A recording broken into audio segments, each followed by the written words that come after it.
We also have a new conference coming up this fall called the Enterprise Transformation Conference. Enterprise transformation is a kind of a hot buzzword right now, particularly at some high levels. You'll see keynote speakers, or you'll see it in business magazines where companies, organizations are transforming. I saw something recently on TV about Walmart and how they redesigned their business. Well, you may know Walmart's led by an industrial engineer, Mike Duke. And there are a lot of companies out there doing that. So we're putting together a conference that will be out in October, I think it's the 4th and the 5th, in Atlanta, that focuses on the IE's role in enterprise transformation. We believe this will be a very good conference. We've got some high-level speakers. They had a meeting on Sunday, I think, putting of the program committee. They're fleshing out the tracks, so watch for that. It's going to be a real good meeting. We're also doing international meetings where we can. You all probably know we went to Cancun last year, their annual conference. We're talking right now to a university, Bilkent University in Turkey, about working with them to put a conference on in Istanbul on industrial engineering in 2013. And we don't want to risk too much because we don't have a lot to risk, but where it makes sense, we want to reach into those international markets and try to put something out there as well. Training, you know we do a lot of training. And Don, as Don mentioned, our business got hit hard with the economy. That was an area that really came down when the economy crashed, because we had a good training business and a lot of it went away. Companies that had been doing a lot of corporate training with us pulled back and either started to do a little or none. Our public seminars that people were having to fly to and come into, companies began to cut back on. A lot of our training focuses on new IEs, and as you probably know, companies stopped hiring, so therefore there weren't a lot of new IEs out there. So we redesigned our training business. We began to offer more and more programs like some of the certificate programs and basic programs that would help people be more employable. We discounted those and said, okay, you're out of work right now, you got downsized, and you're having a hard time finding jobs. Let's make you more employable. Let's teach you a new skill, something for your resume that makes companies stand up and look at you a second time. We also have really developed an online training business. 2 years ago, well, 3 years ago, we basically had no online on-demand training. And we began to see that this was a good way to offer training that helped you keep your costs down. I can sit at my desk, I can go online, my time availability, I can take a 4-hour block and do it now. Tomorrow I can do 2 more hours before, I'll finish the course next week. And it allows you to do that. We keep that registration cost down for you. And we went from zero to about $25,000 in training net revenue the first year, up to about $70,000 the second year, and up to about $150,000 last year.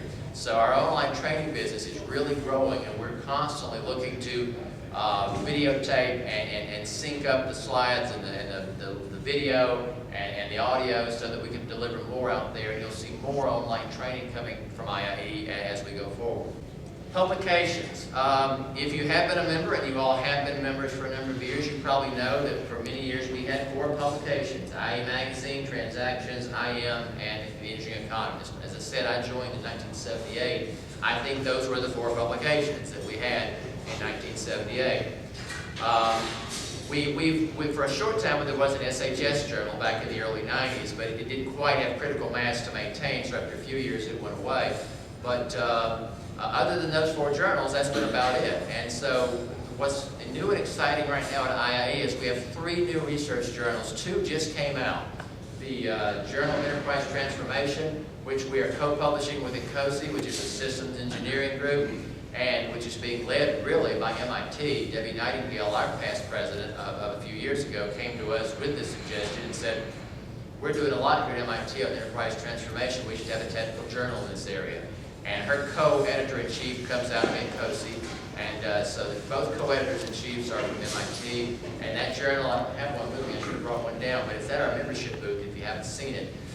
Just came out in the last 30 days. And also in the last 30 days, our new Health Systems Journal came out, the Transactions on Healthcare Systems Engineering. That one was brought to us by an individual, John Fowler, who had the idea and worked with some other people. We brought some people from SHS into the loop, and in fact some of them sit on the editorial board. And that new journal just came out also. So both first issues are hot off the presses, and they're available at our membership booth.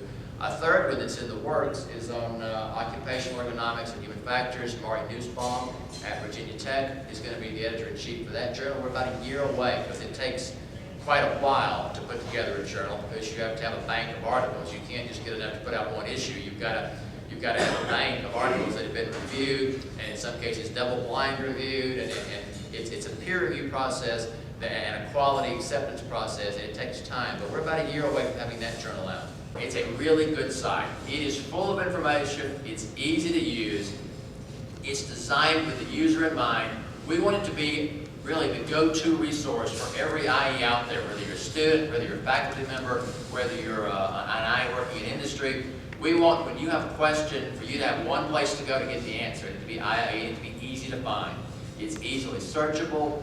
It's got literally thousands of pages of content, all the back issues of the magazine, all the back issues of transactions, various webinars that can be downloaded, podcasts. It's got case studies. It's got a great way to network. It's got an online membership directory, so if you're looking for people that work in your technical area or your geographic area, you can find them on there. It's really good. It's also the way you link into our social networking sites, LinkedIn and Facebook. So if you're not going there on an almost daily basis, then that means you don't need any help in your job. Because if you ever need help, this is where you should come first. And if you can't find it there, go somewhere else. But I think you'll find that you get a lot of answers right there on our website. But as you all know, that it's a lot easier now to network online. So this is what we're trying to do with Facebook, with LinkedIn, with Twitter, with the blog. We've still got societies and divisions, we've still got chapters, and they are just as valuable as they ever were. You can always go to that chapter meeting, you can always read what's going on in your society, your division, you can go to their meetings here on site, you can go to the conference they may sponsor, and you can have some face-to-face, top-notch networking, high-quality networking. But if you don't have time for that, or it's not going to happen right now, or you live in an area where there's not a chapter, get online and start doing some of our online networking. Facebook, this number has been rapidly going up. In fact, I updated it. When I first did this slideshow, maybe a month, 6 weeks ago, that number was 4,700. I updated it last week because I checked online, it was 4,800. I checked again this week after I got here, it's actually now over 4,900. We're constantly having dozens and dozens, even hundreds of people joining that Facebook site. And I'll tell you what I like best about it. There was quite a while that after we got our Facebook page up, we had, if you went and looked at it, you saw David Brandt, who's standing right there in the back of the room. He works on our staff, or Ashley Robb, and they were the ones putting stuff up there. Let's tell them about this. Let's tell them about that. And you know, that's valuable. But what we really want is your names and pictures up there. And if you go there now, that's what you see. You go there now and you see dialogue, you see communications, you really see networking. It's not just, let me go see about IIE's latest conference. It's somebody has an issue, a question, somebody's happy to be a member, somebody in another country wants to know if anybody lives there that is a member. And there's just a lot of dialogue going on this site, as well as our LinkedIn site.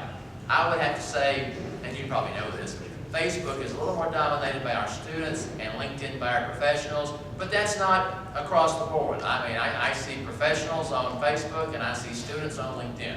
So there's no cost to join. You don't even have to be a member of IIE to join. We have non-IIE members who are members of those communities, and I think that enriches the networking that goes on out there, and we're not stupid. It gives us a group of people that we can market membership to, too. So go out there if you haven't signed up for those two communities and get signed up. It's easy, it's free, and you'll find it very useful.